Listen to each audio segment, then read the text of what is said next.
कोल्हापुरातील काही महत्त्वाच्या मुख्य रस्त्यांवरील सिग्नल बंद असल्यामुळे वाहतूक कोंडी होत आहे. परिणामी वाहतूक सुरळीत करण्यासाठी पोलिसांवर प्रचंड ताण येत आहे. शिवाय छोटे मोठे अपघात देखील वाढले आहेत. याकडे कोल्हापूर प्रशासनाचं दुर्लक्ष होत असल्याचा आरोप शहरातील नागरिक करत आहेत. सिग्नल सुरू करण्याबाबत महापालिका प्रशासनात उदासीनता दिसून येत आहे. अनेक वेळा सिग्नल दुरुस्ती मागणी पुढे आलेली आहे, परंतु हा प्रश्न मार्गी लागत नसल्यामुळे कोल्हापूरकरांना वाहन कोंडीला सामोरं जावं लागतं. कोल्हापूर शहरातील प्रमुख सिग्नल बंद पडल्यानं सकाळच्या गर्दीच्या वेळेत नागरिकांचे हाल होताना दिसून येत आहेत. नोकरीनिमित्त शाळा व कॉलेजला जाणाऱ्या वाहनधारकांना सिग्नल क्रॉस करताना मोठ्या अडचणींचा सामना करावा लागत आहे.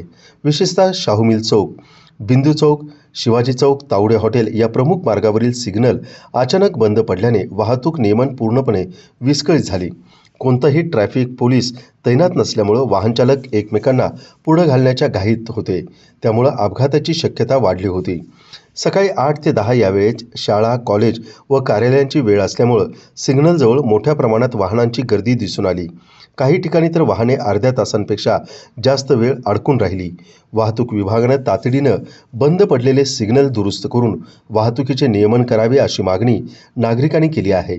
तसेच शहरी भागात पर्यायी उपाययोजना न केल्यास ही समस्या गंभीर रूप धारण करू शकते, असं नागरिकांच्या मधून बोललं जात आहे.